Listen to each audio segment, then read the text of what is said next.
Narsapur dump yard నిలిపివేయాలని Narsapur పట్టణంలోని JAC ఆధ్వర్యంలో తలపెట్టిన నిరసన దీక్ష 5వ రోజుకు చేరుకున్నాయి. అఖిలపక్ష నాయకులు సమ్మెకు మద్దతుగా ఎమ్మెల్యే సునీతారెడ్డి దీక్ష శిబిరంలో పాల్గొన్నారు. ఈ కార్యక్రమంలో నాయకులు దుర్గప్ప గారి, సత్యం గౌడ్, గోడా రాజేందర్, భిక్షపతి సద్దాం, అఖిలపక్ష నాయకులు సిరుమణి గంగారం, ధన్సింగ్, గోపి, ప్రభు, భూషణం, మన్నయ్య, యేసురత్నం, నర్సింగ్రావు, దుర్గేష్, దుద్యాల యాదయ్య తదితరులు పాల్గొన్నారు.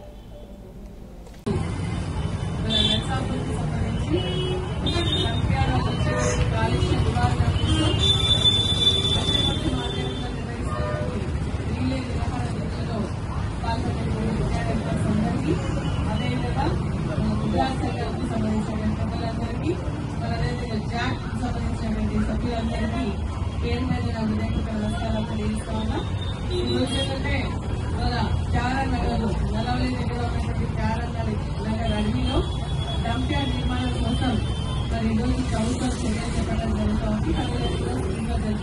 సందర్భంలో మరి అక్కడ కనుక డంప్ యార్డ్ వచ్చినట్టయితే జేహెచ్ఎంసీకి సంబంధించి దాదాపు ఒక 2000 టన్నుల చెత్త రోజు మన కార్యాలయానికి రావడం జరుగుతుంది.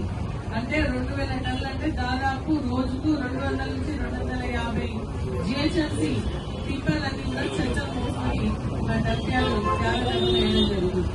దీనివల్ల మనకు ఎందుకంటే చారానగర్ ఎట్లుందంటే మొత్తం అడవి మధ్యలో చిన్న గ్రామం. మరి అక్కడికి తీసుకొచ్చిన చెత్త తీసుకొచ్చి పోస్తే అక్కడ వర్షం పడితే మరి ఆ చెత్త నీళ్ళంతా కూడా మన పందివాగు ద్వారా మన నర్సాపూర్ సైడ్లోకి వచ్చేటువంటి ప్రమాదం ఉంది. అంతేకాకుండా అక్కడ అంత చెత్త ఒక దగ్గర జమ చేయడం వల్ల మరి అంత వాసన, పక్షులు, అదేవిధంగా మరి మన గాలి కాలుష్యం అవుతుంది, నీటి కాలుష్యం అవుతుంది, అన్ని కూడా ఇవన్నీ కూడా ప్రమాదమైనటువంటి కలుస్తున్నారు. కాబట్టి దాన్ని మనం మొత్తం చెప్పేసి గట్టిగా తీర్మానించుకుని నిజంగా మరి కోర్టు నిబంధన ఉంది. కోర్టు నిబంధన ఏంటంటే ఒక జవహర్ నగర్లోనే మొత్తం చేస్తారు.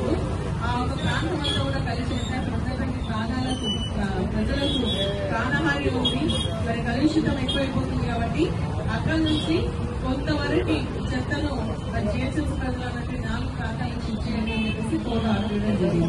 అక్కడ జవహర్నగర్కి సంబంధించినటువంటి ప్రజలు అంటే అప్పుడు ఉన్నటువంటి జిహెచ్ఎంసీ అధికారులు తొందరపడి ఎక్కడ ఏందని కూడా కరెక్ట్ గా ఆలోచన చేయకుండా, ప్రజల అభిప్రాయం తీసుకోకుండా జిహెచ్ఎంసీ పరిధి దాటి వచ్చి ఈ రోజు క్యారనగర్ లో ఈ డంప్ యార్డ్ పెట్టాలని చెప్పేసి ఆనాడు 2008 కోర్టుకు సమాధానం ఇవ్వడం జరిగింది.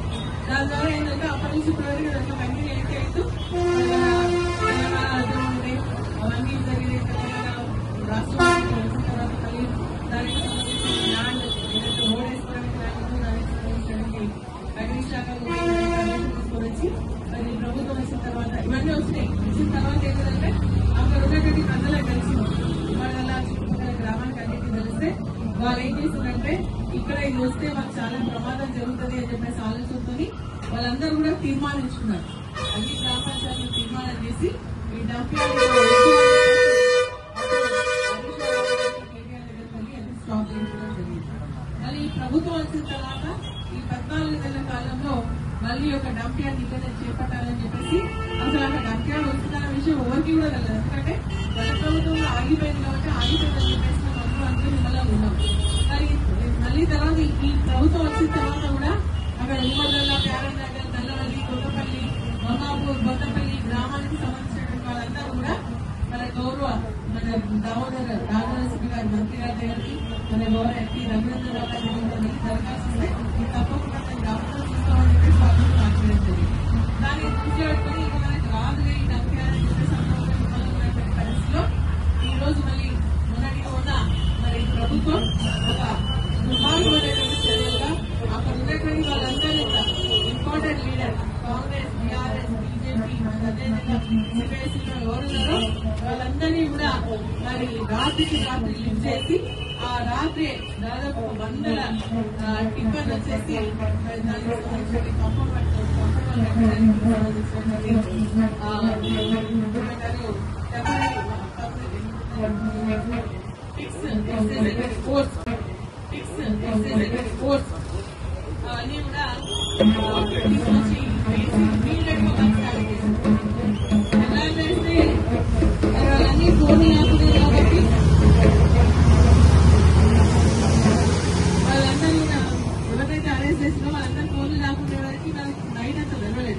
తెల్లారి 9 గంటలకు మెల్లమెల్లగా ఒక్కొక్కరు ఫోన్ చేసుకుంటా మమ్మల్ని మేనేజ్ చేస్తున్నా అక్కడ పనులు నడుస్తున్నాయి, తెలంగాణ టిఫిన్లు జరుగుతున్నాయి, అవన్నీ కూడా జరుగుతుంది అని చెప్పేసి మాకు ఫోన్ చేస్తే అప్పుడు మేము రెస్పాండ్ అయ్యి వాళ్ళని వదలాలి అని చెప్పేసి అని నేను కూడా గ్రామాలకు వచ్చి సమీపం చెప్తామని చెప్పేసి ఆలోచిస్తా అక్కడికి వచ్చి మమ్మల్ని కూడా అరెస్ట్ చేయడం జరిగింది.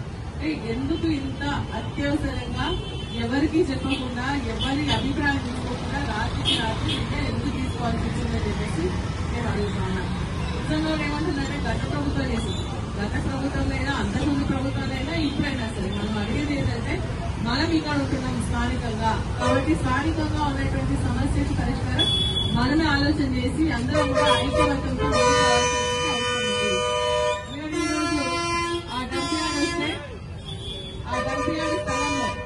ఆ డంపియార్డ్ స్థలంలో మనకి కనీసం ఏంటంటే ఒక కంపెనీ పెడితే మన పిల్లలకు ఉద్యోగాలు వస్తుంది, లేదంటే భూమి లేని వాళ్ళకి భూమి ఇచ్చిన వాళ్ళు వ్యవసాయం చేసుకుంటుంది, లేదంటే ఇంకా ఏదైనా ఒకటి మంచి అర్బన్ పార్క్, ఎందుకంటే అడవిలో ఉంది కదా, ఇప్పుడు నర్సాపూర్లో పెట్టిన ఒక అర్బన్ పార్క్ అక్కడ కూడా అంటే అక్కడ కూడా టూరిజం బాగా తిరిగి వస్తుంది. కానీ ఇవన్నీ కాకుండా డంపియార్డ్ పెట్టడం వల్ల మనకు పెద్ద ప్రమాదం జరుగుతుంది. అది కేవలం నల్లవల్లి కొత్తపల్లి గ్రామాలకే కాదు, అక్కడ మండల మండలికి నష్టమే, ఆ స్నోపేట్ మండలికి నష్టమే. ఇటు మన నర్సాపూర్తో పాటు నర్సాపూర్ చెరువు దాదాపు చాలా ఎకరాలకు నీళ్లు పోతుంది. ఇక్కడ చెరువు నీళ్ళు ఉంటే మనకు మీకు రామచంద్రాపూర్, సీతారాంపూర్, మన దుస్తూర్పేట, తర్వాత రామచంద్రాపూర్, ఆడికల్సి అటుపోయి మన కాసాల వాగులు తీసి అటు మొత్తం ఇంకా 7 గ్రామాలపై మళ్ళీ వాగులు కట్టింది, వాగులు పెట్టి కలుస్తుంటాయి. కట్టడానికి ఉంటే ఆల్రెడీ మనకి కలుషితమైంది. మళ్ళీ ఇప్పుడు ఇదంతా కూడా కలిసినట్లయితే ఈ నీళ్ళు ఎక్కడ పోతాయి, మన నర్సాపూర్ నియోజకవర్గం దాకా పోతాయి. ఎక్కడంటే పూర మండలంతా నష్టం జరుగుతుంది, ఆ తర్వాత చేయడానికి కొంచారం మండలికి నష్టం జరుగుతుంది, గన్పూర్ ఆనకట్ట దాకా పోతారు, అక్కడి నుంచి కొంచారం దాని నష్టం. సో ఇదంతా కూడా పెద్ద నష్టం జరుగుతుంది. కాబట్టి ఈ డంపియార్డ్ ఇక్కడ వద్దు అని మరి కోర్టు ఆర్డర్ ఏంటంటే జిహెచ్ఎంసీ పరిధిలోనే ఎక్కడైనా ఖాళీ స్థలం ఉంటే ఇబ్బంది కావాలి. కాబట్టి ఇక్కడికి వచ్చి ఇమీడియట్ గా ప్రభుత్వం విరమించుకొని మరి ఎక్కడైనా ఐసోలేటెడ్ ఏరియాలు, ఎందుకంటే మనం ఇక్కడికి తీసేమని చెప్తుంటే వేరే వాళ్ళకి నష్టం చేయాలని కాదు, మనం అడిగేది ఏంటంటే ఎక్కడైతే ఖాళీ స్థలం ఉందో ఆ ఖాళీ స్థలంలో మన చుట్టుపక్కల గ్రామాలైనటువంటి కొంచెం దూర ప్రాంతానికి తీసుకెళ్తే మరి బాగుంటుంది తప్ప ఈ రోజు పచ్చని అడవి మధ్యలో చుట్టూ పెట్టేటువంటి కార్యక్రమం చేయొద్దు అని చెప్పేసి కూడా మనకందరూ కూడా ప్రభుత్వాన్ని డిమాండ్ చేస్తామన్నా మనం ఇదే విధంగా ఐక్యతతో ముందుకెళ్దాం, కలిసికట్టుగా పనిచేద్దాం, మరి డంపియార్డ్ రాకుండా చూసుకుందాం, మన పర్యావరణాన్ని మనం రక్షించుకుందాం అని చెప్పేసి అందరూ కూడా తెలియజేస్తూ మీకు అందుబాటులో ఉంటా డంపియార్డ్ ఆగే వరకు కూడా మన నిరంతర పోరాటం కొనసాగిస్తాం. మరి ప్రతిరోజు విధంగా ఒక్కొక్క ఈ రోజు ప్రతిరోజు ఒకరొకరు వచ్చి కూర్చుంటే బాగుంటుంది. ఈ యొక్క వెళ్ళే విధానం కంటిన్యూ చేయాలా. ఒకవేళ ఇప్పుడైతే కోచ్ స్టే ఇచ్చడం వల్ల మరి ఇక్కడ పనులు నిలిచిపోయింది. ఒక రోడ్ అయితే అయింది కానీ మిగిలిన పనులను కూడా ఆగిపోయినాయి. మళ్ళీ కోర్టు ఆర్డర్ ఇచ్చేదాకా మనం ఇది కొనసాగిస్తూనే ఉండాలి. నాకు తెలిసి ఏంటంటే కోర్టు కూడా పచ్చని అడవిలో ఇంకొక 70% నమ్మకం విశ్వాసం ఉంది.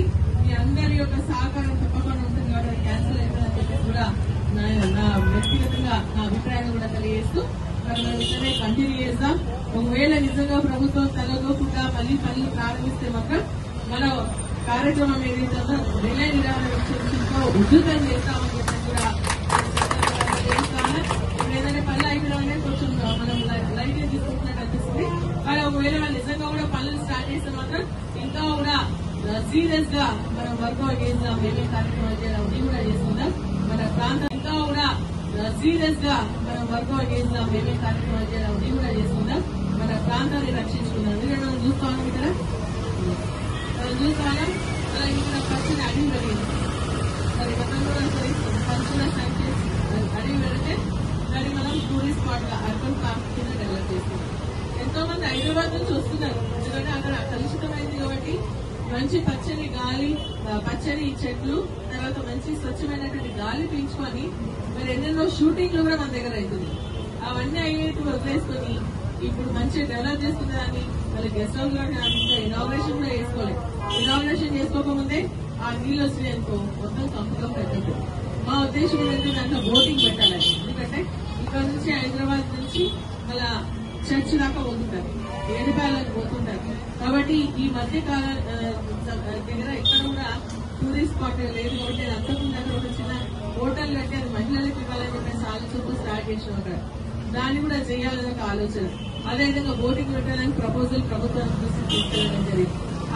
ఏదైతే కట్ట ఉందో అది అప్పుడు గతంలో వెడల్పు చేసినా ఇంకా కూడా చేసి దాన్ని డెవలప్ చేసుకోవాల్సినటువంటి అవసరం. ఎందుకంటే అక్కడ నుంచి ఇక్కడ చూసుకుంటే మన చెరువు చాలా బాగుంది. మనకు చుట్టూ గుట్టలు, పచ్చని చెట్లు, మధ్యలో నీళ్లు, ఇవన్నీ బాగుంటుంది కాబట్టి ప్రేక్షకులుగా అట్రాక్ట్ చేసేందుకు టూరిస్ట్ అంతా కూడా రావడానికి, మన నిధులు కూడా రావడానికి మరి అవకాశం ఉంది. కాబట్టి దాన్ని మనం డెవలప్ చేసుకోవాల్సిన బాధ్యత మనందరిపై ఉంది. కాకపోతే ఈ విధంగా ఈ రోజు డంప్యార్డ్ చేస్తే మనంతా కూడా నష్టపోతాం, ఆరోగ్యాలు నష్టపోతాయి, మన పిల్లల భవిష్యత్తు ప్రశ్నార్థకంగా మారుతుంది. ఇప్పుడు భూముల ధర ఏదైతే 3 కోట్లు 4 కోట్లతో అది కింద పడిపోతుంది. అప్పుడు భూమి మీద లాభం లేనట్టయితే అక్కడ పాపం వాళ్ళు మంచి వ్యవసాయం పండించుకుంటారు.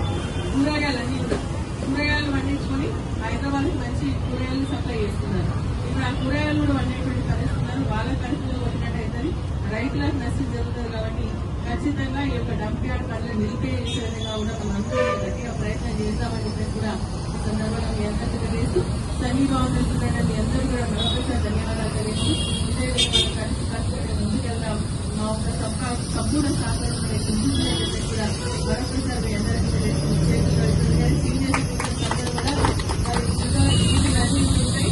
కానీ అయినా కూడా అన్ని కూడా కట్టుబడి ఈ రోజు రిలే విధానం కూర్చొని మనకు మంచిని కూడా అందరూ కూడా చేతులు. ఎందుకంటే మీ వయస్సుతో మీరు ఆలోచన చేసి ఇక్కడ ఉన్నటువంటి ప్రజలకు నష్టం జరగదు, మా పిల్లల భవిష్యత్తు బాగుండాలి. ఎందుకంటే మీరంతా కూడా ఎంతో మందికి ఉన్నతమైనటువంటి స్థానాలకు ఎదే విధంగా కృషి చేసినటువంటి మీరంతా కూడా ఈ రోజు ఈ కార్యక్రమంలో కూర్చొని ఈ కార్యక్రమానికి సమీభావం కలుపుతున్నందుకు అందరూ కూడా చేతులెత్తి నా హృదయపూర్వక ధన్యవాదాలు తెలియజేస్తూ మరి ముద్దాల సోదరులు కూడా, ఎందుకంటే మనకి అలా చెల్లకు నీళ్లు వేరే వచ్చినాయనుకో మన చేపలు పోతాయి, మన బతుకులు పోతాయి.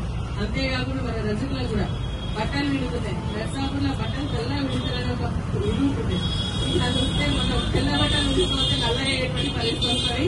కాబట్టి అటువంటి పరిస్థితి రావద్దని చెప్పేసి మనం అందరూ కూడా కోరుకుంటూ మరి ప్రతి కులం సంఘం ఇర్రెస్పెక్ట్ ఆఫ్ పార్టీ అందరూ కూడా ఈ జాగ్రత్తలు చేరి కార్యక్రమాలను కూడా సజావుగా తీసుకెళ్లాలని చెప్పేసి కూడా కోరుకుంటూ సెలవు తీసుకున్నాను. జై హింద్, జై తెలంగాణ, జై జవాన్, జై కిసాన్. డంప్ యార్డ్ వద్దు, మన పచ్చని చెట్లు వద్దు. Thank you.